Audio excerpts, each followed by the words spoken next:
What is up, everybody? It's Dr. Vibe here, host and producer of the award-winning Dr. Vibe Show, the home of Epic Conversations, and I'm the host of Epic Conversations, 2018 Innovation Award winner and 2020 Best Podcast News Award winner given out by the Canadian Ethnic Media Association.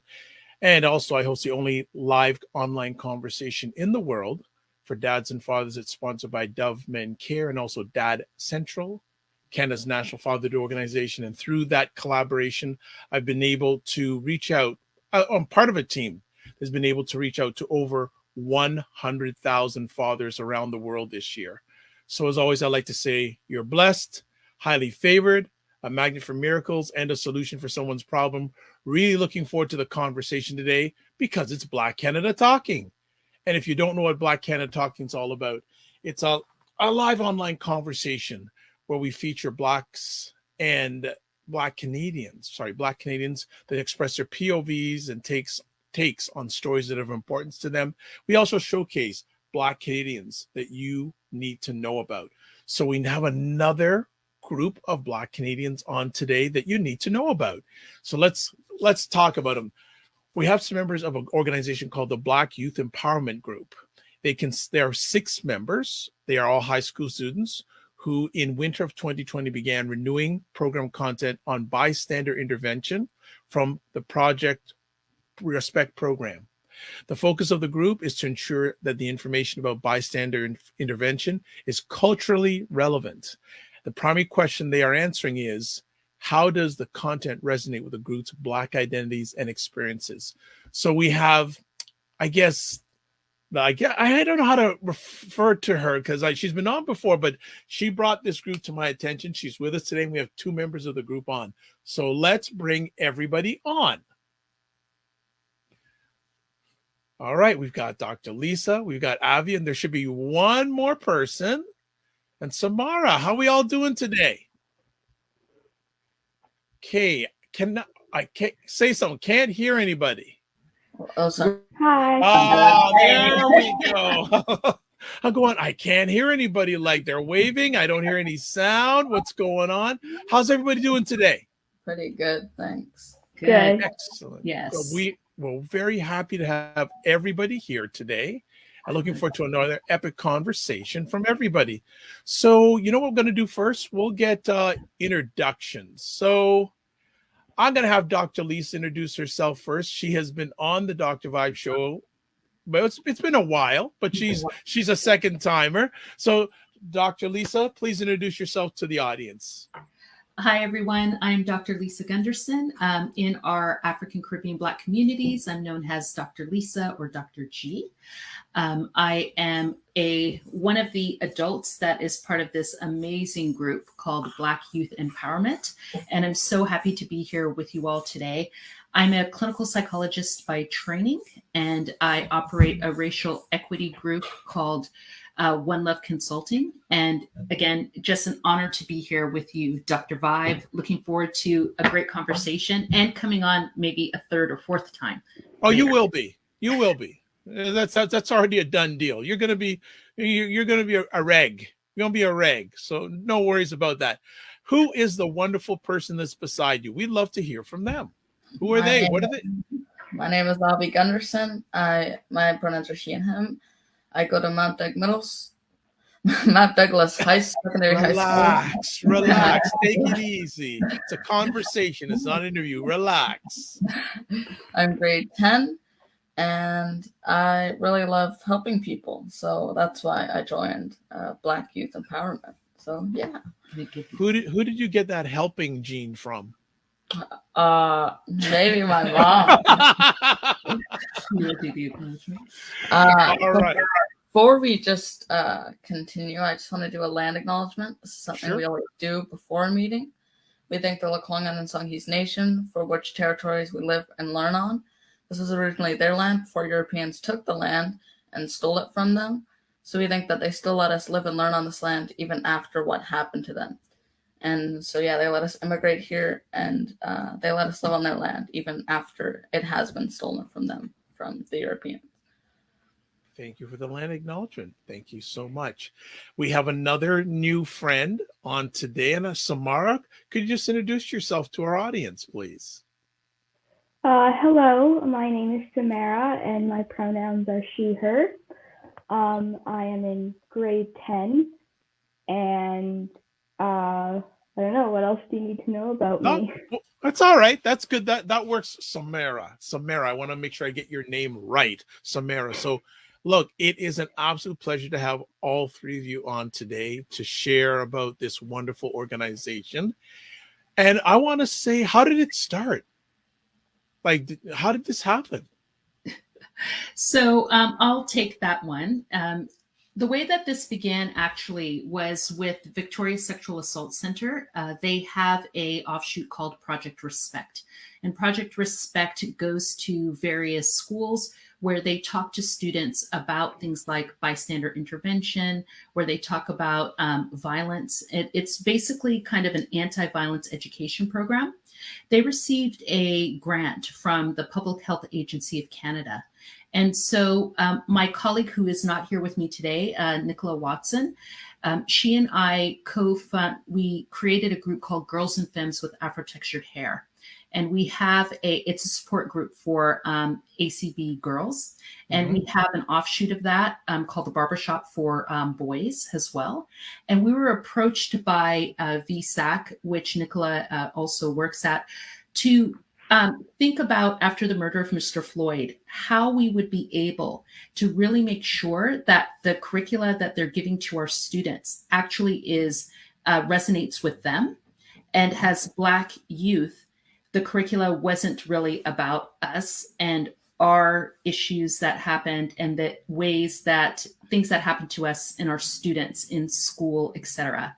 So they offered an opportunity, and we came together that if we could find a group of high school students who'd be willing to look at their curricula through a Black lens, through their lived experiences, and consider rewriting portions of it and creating scenarios and building basically a workshop for other BC Black youth by Black youth. And we thought that was an amazing opportunity, but we said, if you're going to do that, you're gonna have to make sure you pay our students, because they're not giving stuff away for free, and that we'd be able to have support from the agency and group. And they did that. So this is actually also a job for them. And these incredible youth have come together every week for the past year and a half for a couple of hours, in addition to working on weekends where they've received facilitation training from other members of the ACB communities who are experts in their fields. And they've created these amazing scenarios. And for our part, we are on the call along with the team from VSAC.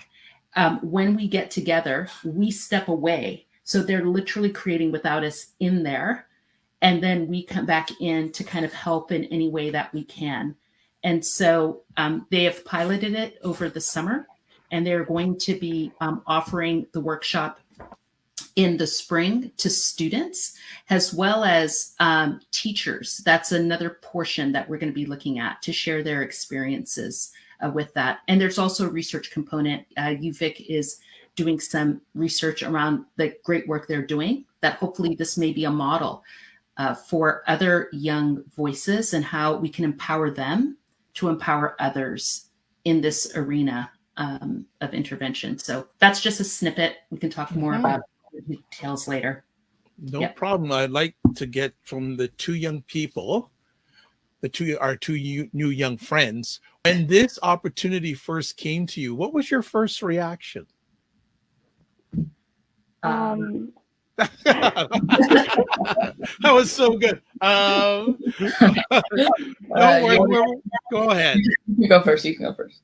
Okay, thank you. I guess my first reaction was finally, I was really excited, but I was also finally, I've been waiting for something like this for a while. I didn't really realize I was waiting for it until the opportunity was there. But it was just such a, there wasn't really even a question about being a part of it. It was more just how can I just do more? You know, that was my reaction, was just immediate, like, agreeing and wanting to be a part of it. So, and before I get to Avi, you said finally. Yeah. My mind stuck on that. What do you mean finally? What had you experienced to say in your mind finally? Well, I mean, there's like this sort of, I don't know, like I don't have a lot of Black friends that I'm, you know, or people that I'm close with that are Black that I can talk to about things. Yep. So there's just this sort of, there's like this kind of loneliness that I experience as a Black youth in, you know, our very white city. Mm-hmm. So just like, even like, just the idea of having a space to just be entirely me was just so important, and something that I had needed for so long, that it was kind of a relief. So that's, yeah. No, that's fantastic, and I appreciate you being open and honest, and do know that this is a safe and brave space. So we want you to feel comfortable at that. Avi, how about yourself? When this opportunity came to your lap, what was your first response? Well, since my mom helped make the workshop, I was kind of hearing about it, and so I already kind of knew it was a thing. So I was like, this will be fun. I feel like just helping people would just be super fun, helping them with their issues. So that, I feel like, is my main point, just helping them. And yeah, I was super excited because we don't usually get to talk about kind of things that happen to us. It's kind of just like normal in a sense. So like we get to talk about them, see what's different, and actually work through the problems. And it's a safe space. You can like say whatever's happening, and we'll like help you, or like even if it's one of our own members who might have an issue, we'll like help them. And yeah, it's a safe space. You can say whatever you want, and nobody will like judge you or think any different of you or anything like that. I want to stay with you, Avi, just for a moment. Samara had said it can be challenging being a Black youth. And I know what city you're based in, but I don't know if the audience knows. So if you could just share what city this is all taking place in. We live in Victoria, British Columbia. Okay. So for Avi and Samara, if you want to add anything to what you've said already, for Avi first, what is it like being a young Black person in Victoria? I see everyone's smiling, so this should be interesting. It's interesting. It's like okay. When you go to like a Black event, it's like super fun, and like I feel like in schools there aren't that many of us, so like people could like come up and like touch your hair and like do stuff like that, because like it's like it's like soft or something, and that's like kind of it's a very common thing. And yeah, because they like, it's like they've never seen a Black person before, and they're like, whoa, your hair's so soft. But it's like, we don't go up to like some like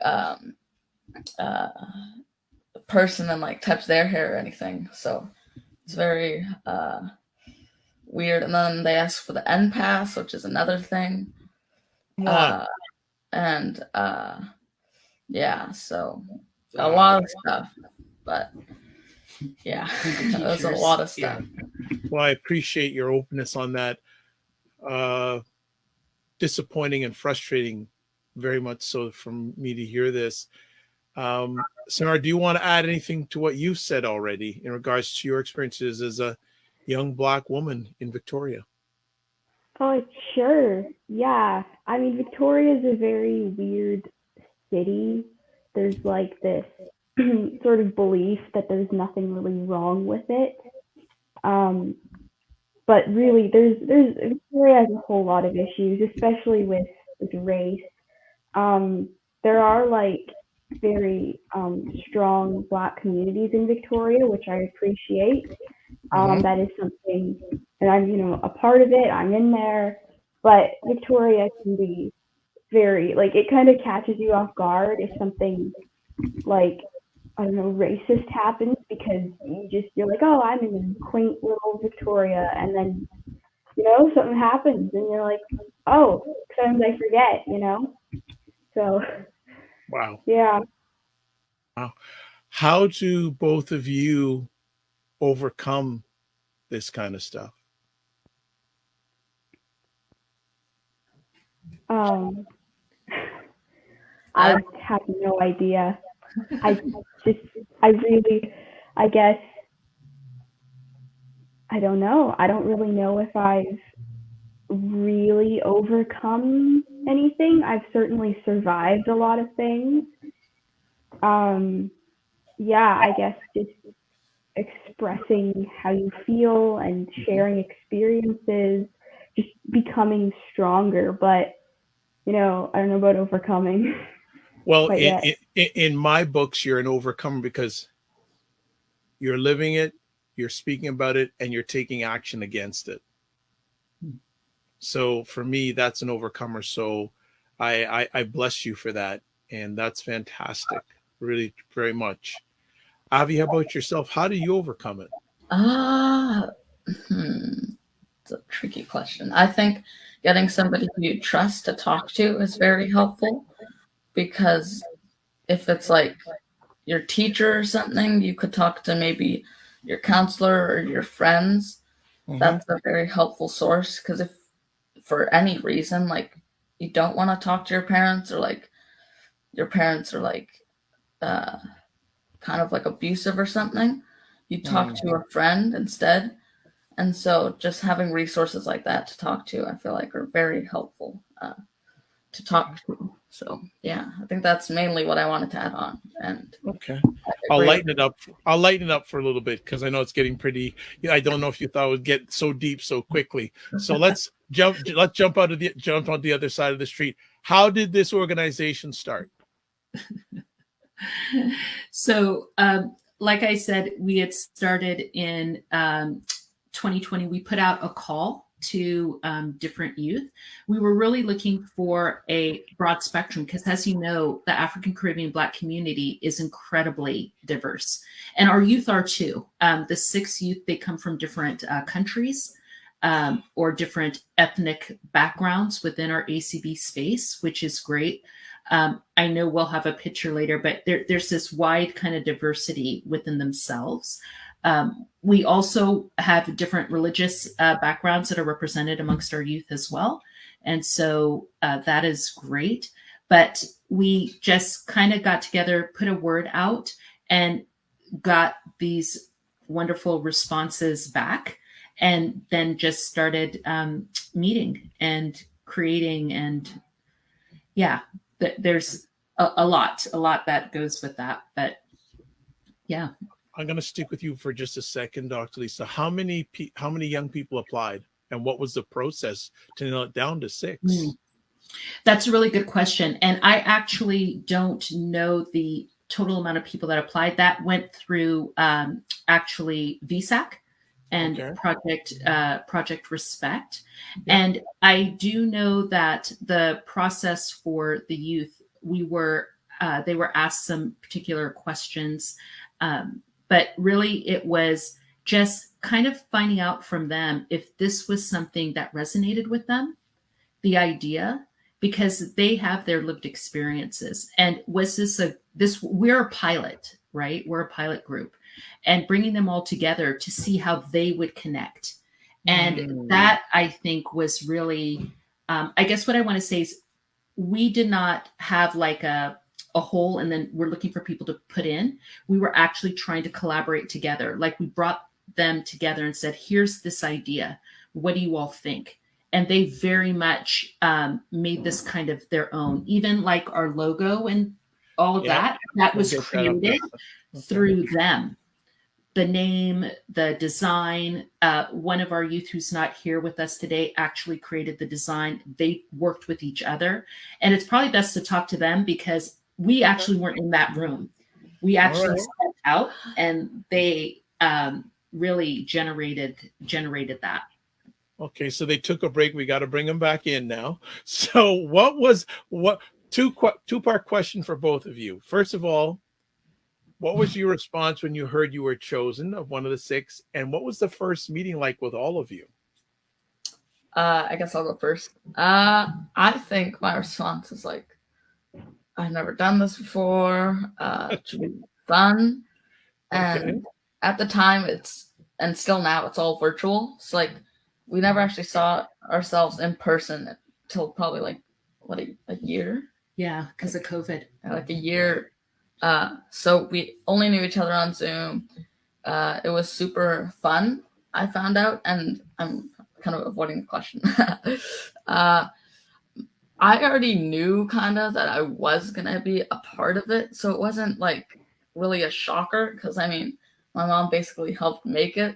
So she was like, yeah, we're doing this thing. Da, da, da, da, da, da. You're going to, or you, do you want to be a part of it? Do you want to?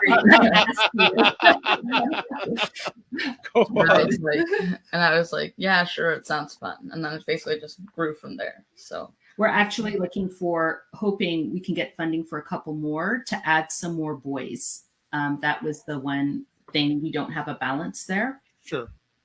As well. But yeah. Samara, do you want to?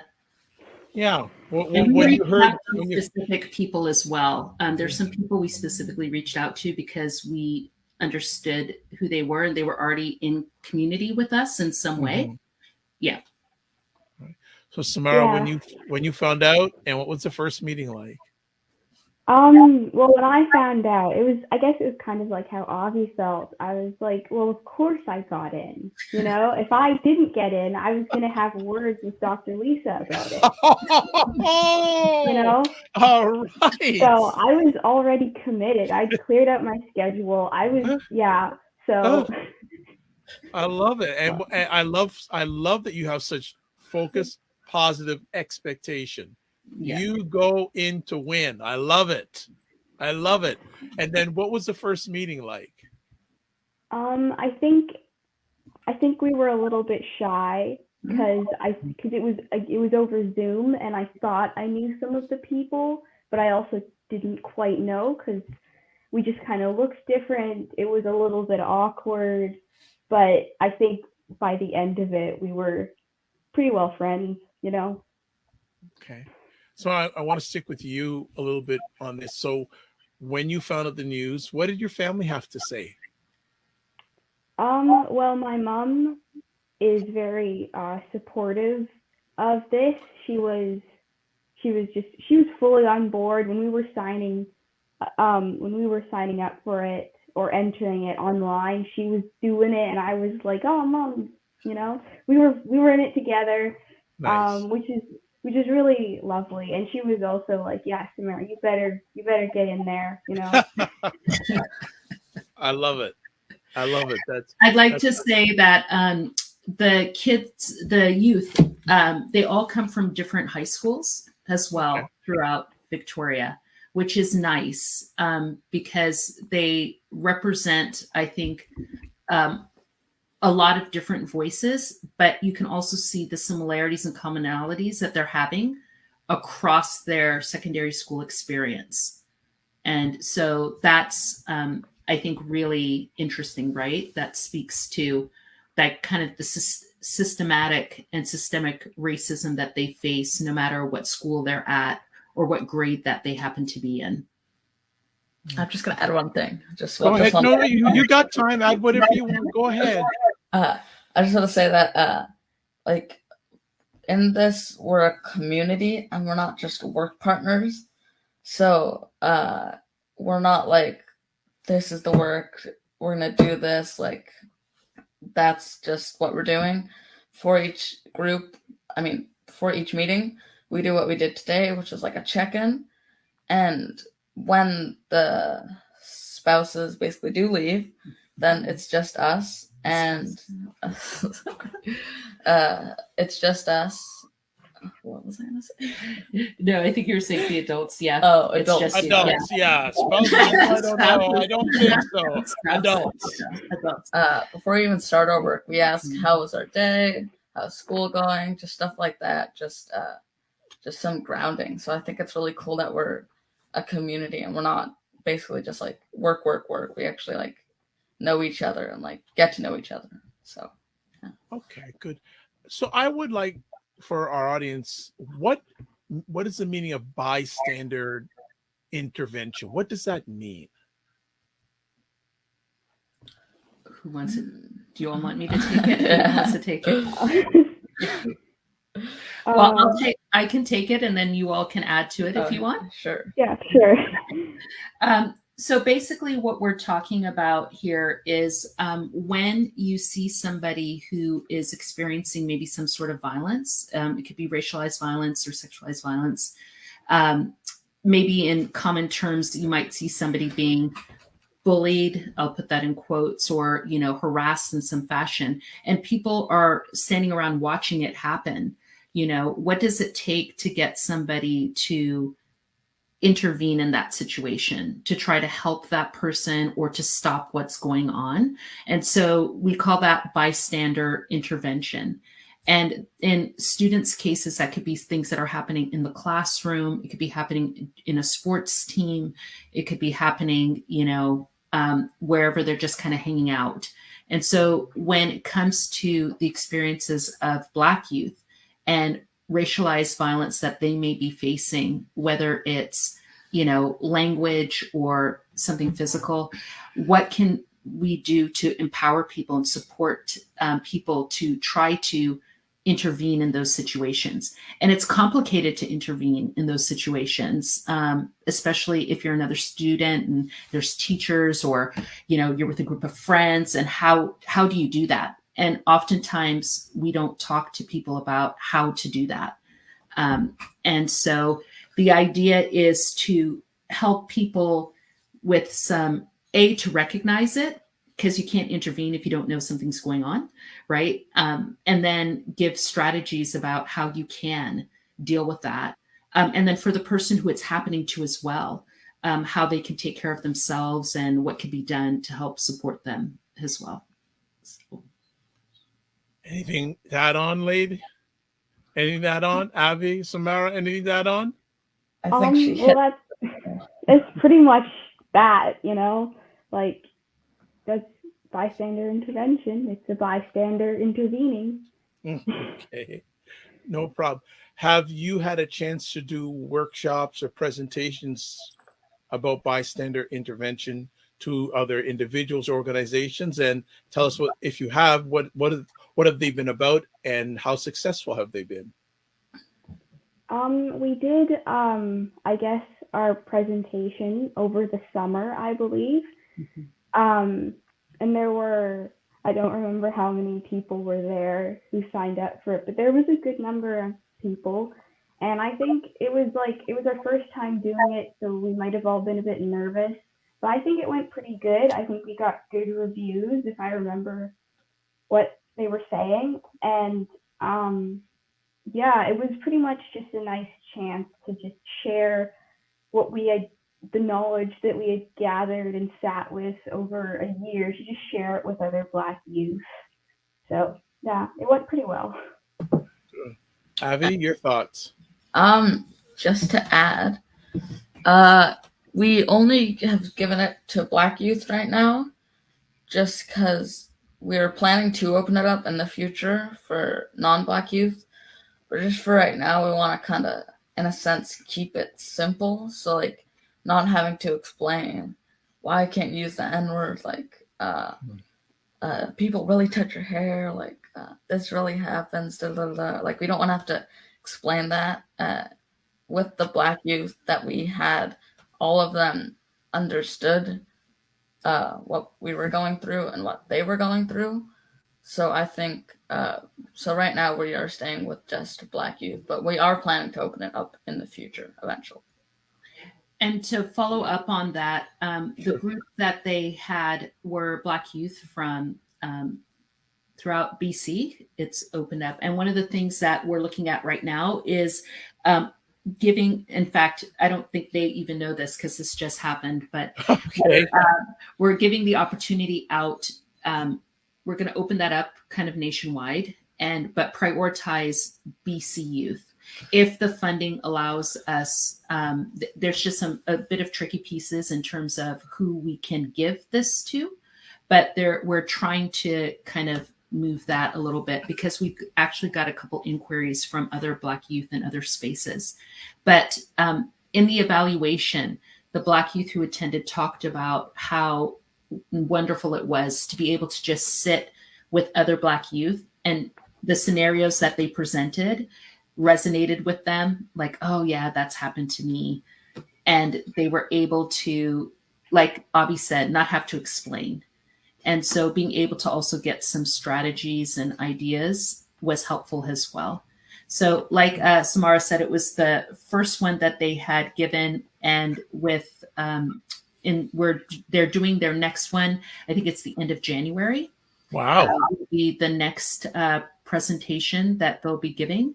And then they're also going to be working on, again, possibly doing this for teachers in the school about to give them an idea of the lived experiences of Black youth in school. And that would happen in May. And then there would be probably another presentation like in June, and we're sticking with the same presentation so they can get comfortable, presenting. They share it amongst themselves, the 6 of them. Each one of you knocking it out of the park, out of bounds. You're on fire today. I love it. I love it. I love it. Let me ask both our young friends, if you can remember, what was your reaction about the George Floyd incident?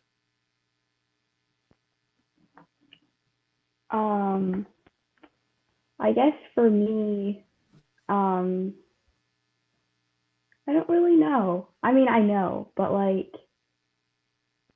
it was really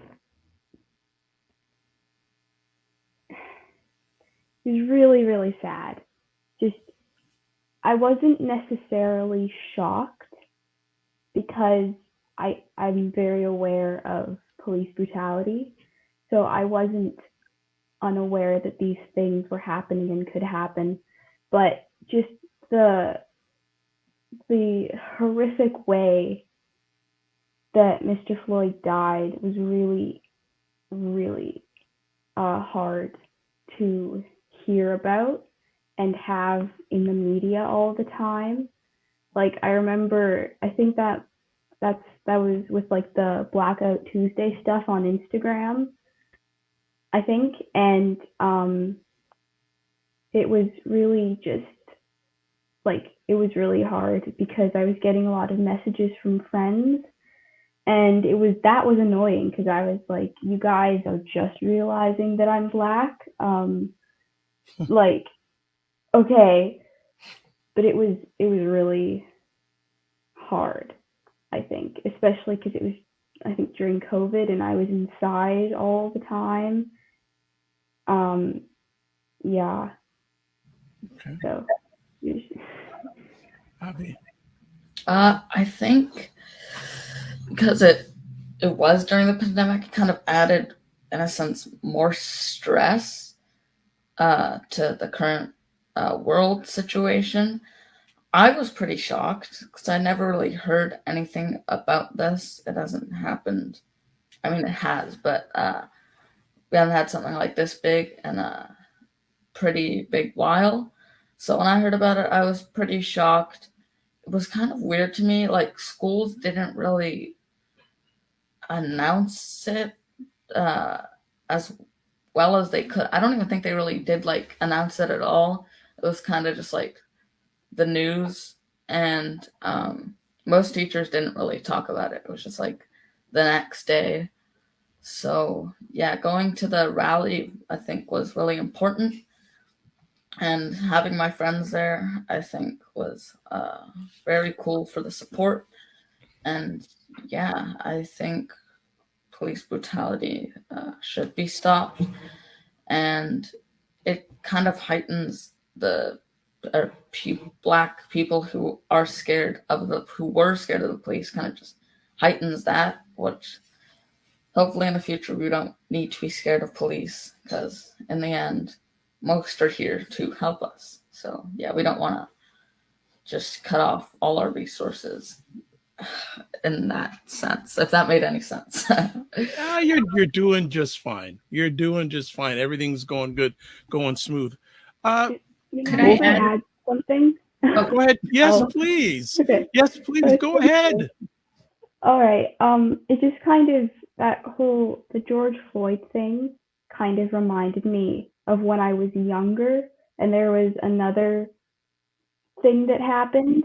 It kind of reminded me, it was actually a horrifying realization that I couldn't always trust the police, which was because my elementary school and middle school, they had like a police officer that would come to the school and do presentations and stuff. Right. And I have a family member that's a police officer, and I was just always very like, oh, just kind of, they were kind of very much heroes in my eyes. And that's not to say that there aren't good police officers, but it was just this like really terrifying idea that I couldn't trust this thing that I had always just loved and just really respected, and then all of a sudden I couldn't. And maybe the police wouldn't always help me if I asked. That was really terrifying, and it was just a horrible reminder that, I can't always trust, even no matter how much I want to. So yeah. Go ahead. I was going to add that the murder of Mr. Floyd was, an opportunity for a lot of us in our communities who've been screaming for a really long time. For some reason, that particular incident kind of woke certain people up who have certain degrees of power. And so this kind of group was able to kind of come out, like people take us more seriously because of that, right? My fear, and I'm already seeing it happening, that was, going on a couple of years now, you see people having interest in our communities, and it's kind of going like that, right? Yeah. And that we have this really small window to be able to work with to try to make some real kind of changes and systemic changes. For me as a mother, it, again, not surprising, but just kind of infuriating and sad, because my parents were part of the Watts riots. I was in the LA riots. My older son, I have an older son who's 19. His first memory of these issues is Trayvon Martin, right? And then now Avi has George Floyd, right? So that kind of, this is not just something that came out of the blue, that historical precedence that's being set it was beyond a lot. And as Avi said, for certain schools and so forth, not to really address it. And I would like to say probably have no clue how to.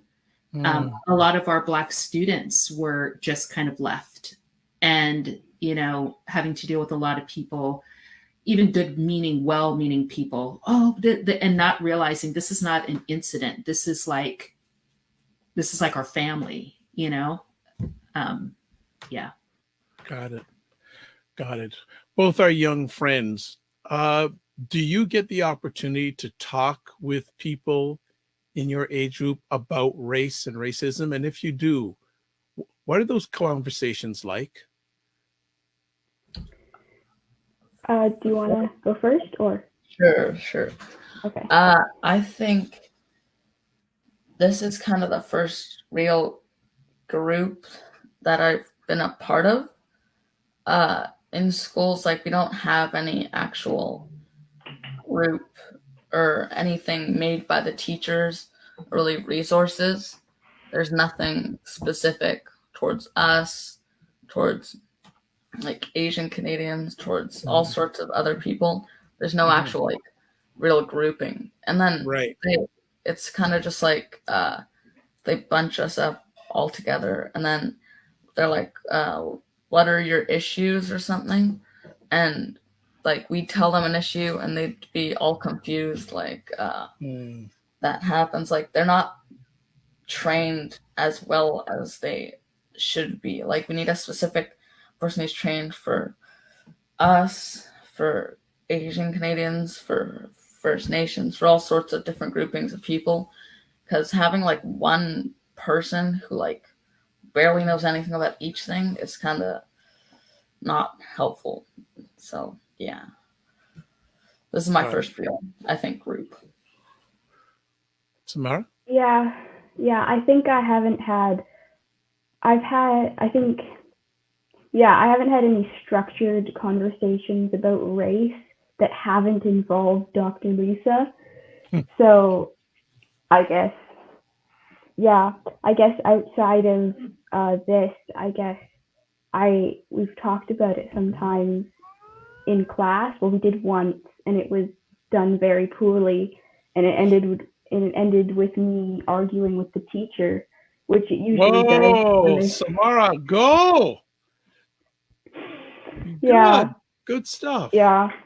I don't usually like to speak up to teachers at all, but they come for Black people. Lisa, you got them good. You got them going good, Dr. Lisa. I'm telling you. I think they already know it. It's just providing a space where they can feel free to express what they're living. And I think they could both talk to, and other members of the group have talked about that ability to be able to say some of the things that are happening to them with a group of people who are like, yeah, like it's not in your imagination, I guess is what I'm trying to say. You're not over exaggerating or being too sensitive or anything like that. And we're seeing that more and more if we can get groups of, kids together to be able to express that. That is a lot. In BC, they have decided to engage in implementing a K through 12 anti-racism curriculum, and it's supposed to be implemented within the next 3 years, and that will be quite interesting to see how that looks. And so, and who's going to do that training and who's going to do that teaching, etc. But a lot of the youth, I think, are, at least from my perspective, and I love to hear from them, but from my perspective, the youth are being willing to speak up. We're seeing here, like diversify your narrative happening, like youth talking about not getting enough, like Black literature in English classes and, IBOC literature and things like that. So even just, the youth are rocking their afros and their braids and all this stuff. I mean, even something like that versus back in my day, people would always press their hair, So I feel this kind of energy with the youth today that if we can give them a space, they'll take it, and they're asking for the space as well. Some people don't want to give it to them though. Oh, good stuff. So both of our young people here, if in a perfect world, what would this organization be doing? If everything was perfect, what would you be doing? What would it look like? The perfect Bath Youth Empowerment or empowerment. What would it look like? And what would you be doing? I guess the perfect, it would be like we'd be going to schools, I guess, all over Canada, and we could just talk to people and they would understand. And we could talk to teachers directly, because I feel like almost every racist experience I've ever had has been with a teacher. So I think if we could just talk to teachers and just really let them understand that what's harmless to them is just not harmless to us. just like, and getting just whole schools to understand, getting parents to understand, because I know some parents don't really agree with learning about Black history and culture in class. Just getting people to understand just more, or just at least get them to try to understand. Yeah, I think that's what it would be for me. Just more of everything. More of it. All right, Avi. Mine is very much more like utopia, kind of like very high expectations in a sense, where we'd live in a world where it wouldn't ever never be brought up, but it wouldn't have to be brought up in the sense that everybody would know what's right and what's wrong. So we wouldn't even have to have conversations, hard conversations. Because in the end, Black Youth Empowerment is helping people learn basically what's right and wrong and how to do it safely and what to do. And if everybody knows how to do that, then we did our job basically.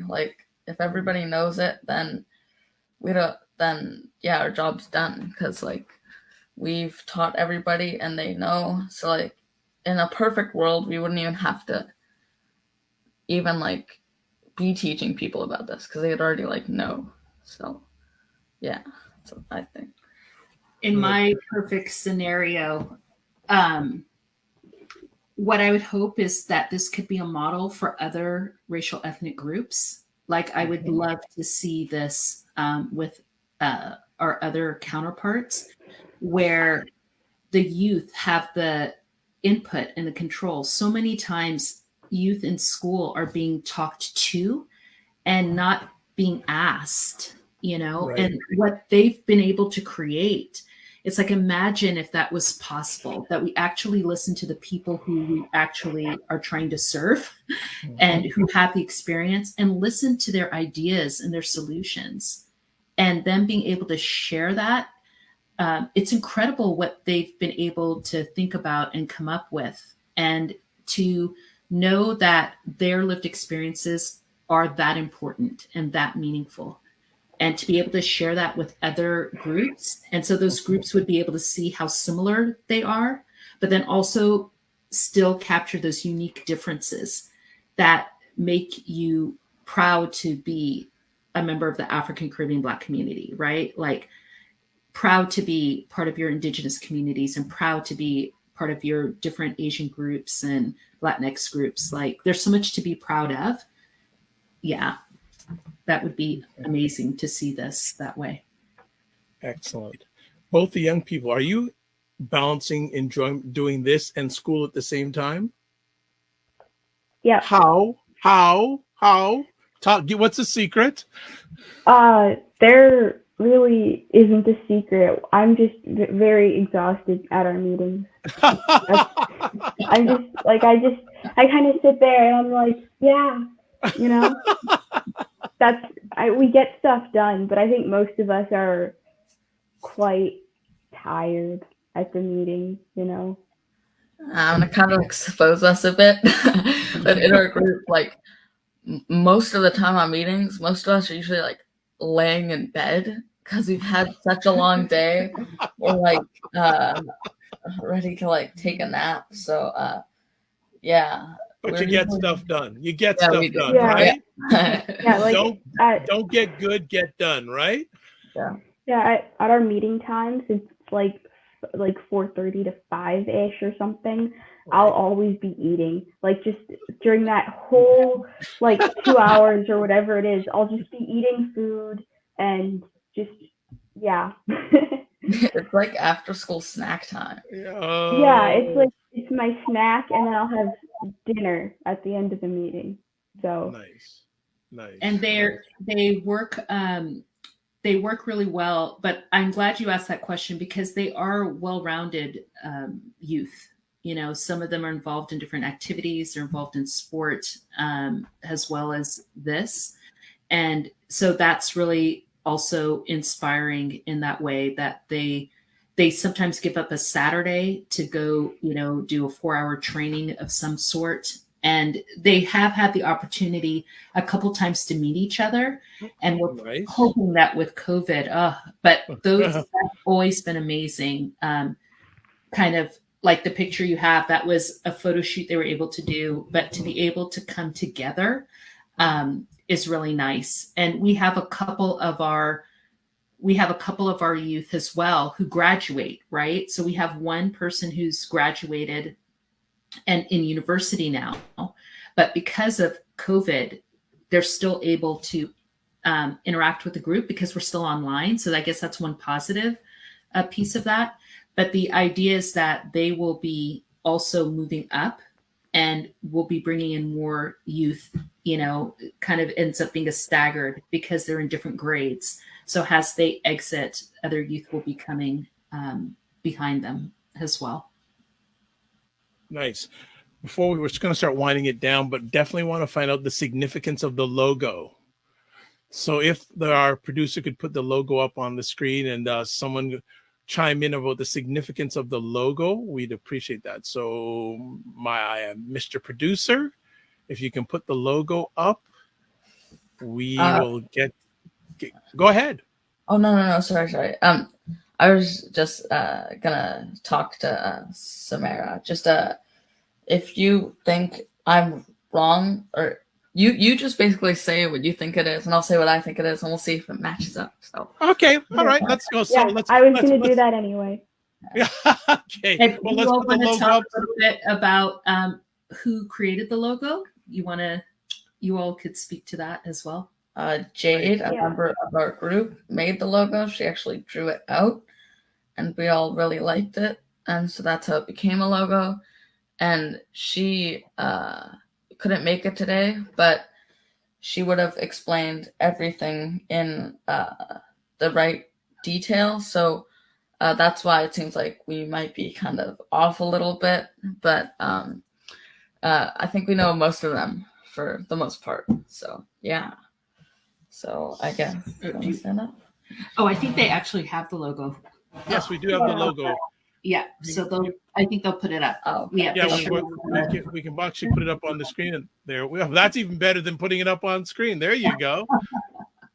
That's even better. Can we just? So, Samara, what do you have to say about the logo? You want me to do that? I think, the logo really represents everything that we're trying to, No, Samara, you're doing it. You're not trying. You're doing it. Yeah. Okay. Yeah. I'm doing. The logo represents everything we're doing. So good. I think they have like the hands holding like the pride flag, and then okay.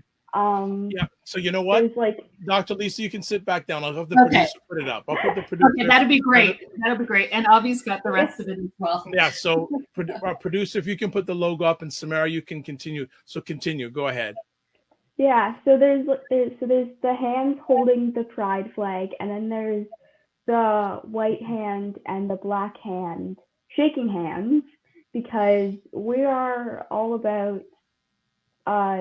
being together. Like, even though this is for Black youth, I don't know, white people are good too, I guess. And then there's the light bulb, and then there's like the community sort of symbol thing. And in the center of it, we have the black fist, because this was designed during like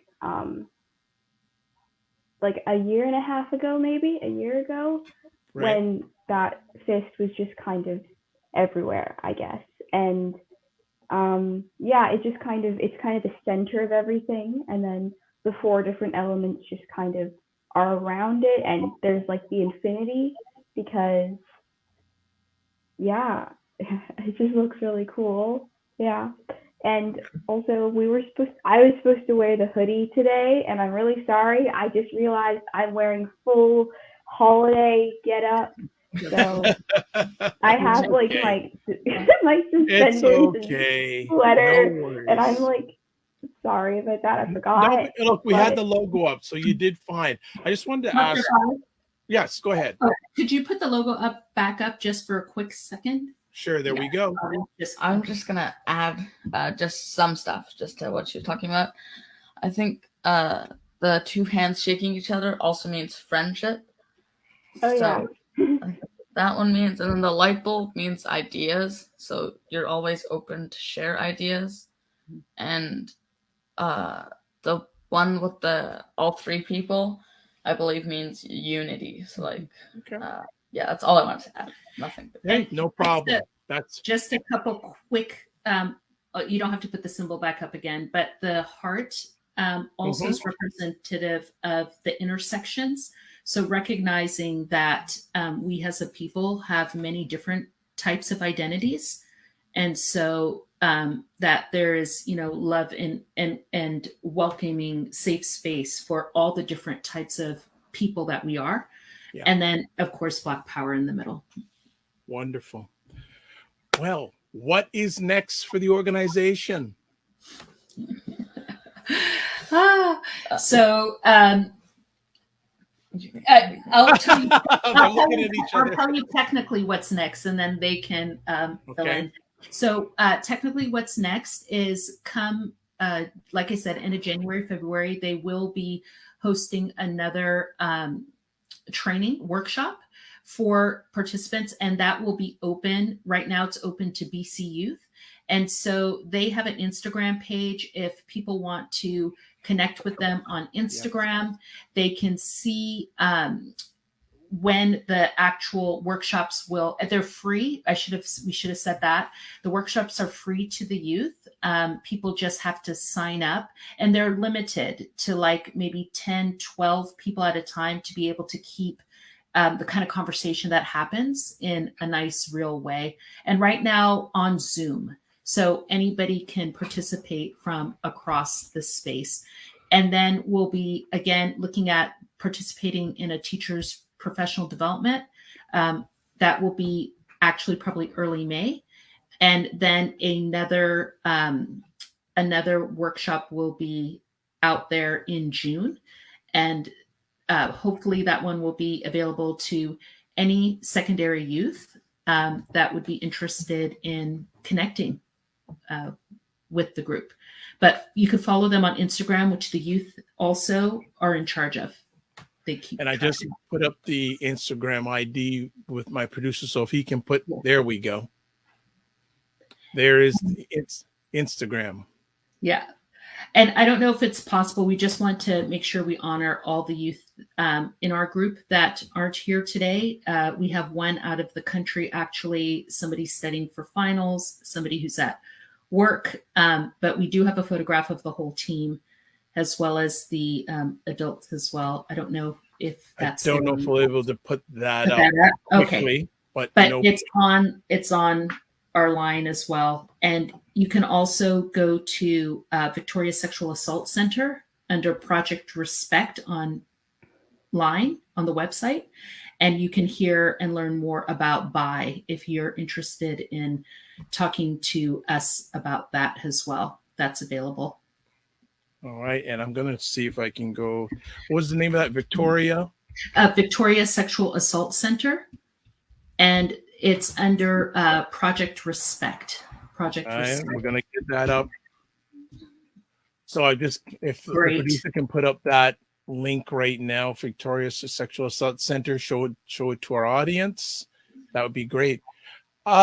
Young people, what's next? What are you excited about going forward with this organization? I guess. Oh, sorry. Well, our next thing, I think we're going to do our presentation in January. But for me, I'm really excited about talking to teachers eventually, if we can do that. Yes. That's really, really important to me, that we get our message to the adults that, end up, interacting directly with Black youth. So I think that's really important, because a lot of the stories that the Black youth tell almost always have to do with a teacher. And I think if we can stop that, then that'll just make at least school a more positive experience. So, I'd love to see you deliver that. I would, but Dr. Lisa, you make sure you tell me how she rolls on that. I am excited about that. Avi, what are you excited about? I think I'm sad about going forward. It's kind of interesting because at the end of each of our meetings, we don't do it as often as we did before, but we used to have feet, heart, and head. And heart was like kind of just like what you're feeling. Feet is like, what are you going to do to like make an impact on the situation, like go forward. And then head is like, what are your thoughts about this meeting and like what we are going to do moving on. I think I'm gonna go with head, and that's just super excited on what we're gonna do. Our next meeting is gonna be fun because we're adding on, and I feel like that's cool. Instead of like doing like bystander intervention and then skipping to something else, and then doing like little snippets of them, I feel like really becoming an expert in one situation is really helpful before moving on, because then the better you are at a situation, the better you can teach people. So I think I'm just super excited on our next meetings and what's going to happen moving forward. And close it out, Dr. Lisa. Go ahead. I'm hoping what you all heard during this past hour, you get just an inkling of the joy that we get being inspired by these youth. And you just imagine 4 more who are like them. And we could be having the worst day, come to a meeting, and we are just elevated because our future is just so much brighter because it's in their hands. And that to me is just so exciting. We support them in any way that we can, including reminding them to take care of themselves. And that's like, as Avi just demonstrated, that heart and head and feet space. But if you all ever get down at all about thinking about what our youth are going through, I hope you remember this conversation and know that our youth are out there and they are educating and they are inspiring and they are making this space so much better for so many other youth that they don't even know. And that gives me hope and that gives me pride in our communities. So I just want to thank you all for taking the time to listen to us. And follow us on Instagram and send us your wishes and everything else. But this group is awesome and amazing. And I'm biased, but you know. Nothing wrong with being biased with a good thing. That's fantastic. Well, look, and we thank you so much for the opportunity, Dr. Vibe. My pleasure. This is what we're here for. I want to thank everyone who's here and the members that are not here for everything you have done, are doing, and will be doing going forward. Please do not be afraid to reach out if there's anything I could potentially help you with. Definitely in the new year, I want to see you back. I want to hear what happens, especially after you talk to the teachers. Yes. Samara, you're going to be leading on that conversation, by the way, so I'm counting on you. Yeah. We'll make that a date. We'll hopefully see you all back in June. We'll do after that's over. Well, keep me up to date what happens in between that. Absolutely. But if our producer can just put up the Instagram handle before we let all of them go so everyone can see the Instagram handle, and then we can let them on the way, because some people need their rest, as I've been told. So all right. Happy holidays and happy New Year. Pleasure. Be well and keep the faith. And remember to give yourselves grace. Take care. You will. Bye-bye. Bye. Bye-bye. All right. Another epic conversation on the Dr. Vibe Show. Great group of young people. And they are our future. So they're making our future look bright and promising. So appreciate everything that was said there today. This is probably, there may be one more, but probably the last live Black Canada Talking we're doing this year. So before we get to my sign off, I like the producer to put up something for me. He knows what I need him to put up. Just want to make an announcement. Don't worry, we're not any Black Canada Talking, but there is a link on your screen right there. And just a little background behind it. I have been nominated in the best podcaster category for the By Blacks 4th Annual People's Choice Awards. So I'm in competition with 3 other individuals. Oh, not 3, 2 other shows, and I respect both of them. But if you are so encouraged and enlightened, please go to the address you see on your screen. And I don't know if the producer can actually put up what that page looks like. And I can go to the side and he can bring that screen up and I'll show you what you need to do. But verbally, what you need to do is you go to that page, you select the Dr. Vibe show, and underneath the shows that are listed in the category, you click on vote. So there's the link. Go to the link. You'll see a list of 3 shows. Choose the Dr. Vibe show and then press vote. Now, if you're really ambitious, you can vote more than once. Every 24 hours, you can vote if you want to. But at least start with 1 vote. That would be key. At least start with 1 vote. So I just want to put that out there. So getting back to this, yes, I'd like to say thank you for everyone's support for making the Dr. Vibe show, Black Canada Talking, an epic conversation. We may have a conversation between now and the end of the year. Can't guarantee that. But I will say that we appreciate all of you. And I appreciate you. Also, a big thanks to the producer, BIA Media. This started, I think, August 2020, I believe. So we've been doing it for a while. Most Sunday afternoons going live. So we appreciate it. We don't take it for granted. I want to wish everyone a happy holiday season. Happy Kwanzaa. And as always, I want to close out my conversations with this. Live your life as a dream. If you can dream it, you can make it. Sometimes you have to get small to get stronger. Block assumptions, then aim bigger, aim better, aim higher, aim wider. Producer, can you just put up that link one more time quickly? Just one more time, if you can put that link up, I'd appreciate it. Beautiful. So there's the link. I'd appreciate it if if you're up to it and you're comfortable, please vote for me. And again, you can vote more than once. If you want to vote twice, that'd even be better. But you can only vote once every 24 hours. All right. So God bless. Peace be well. Keep the faith. Remember to give yourselves grace. And remember, walk good. And again,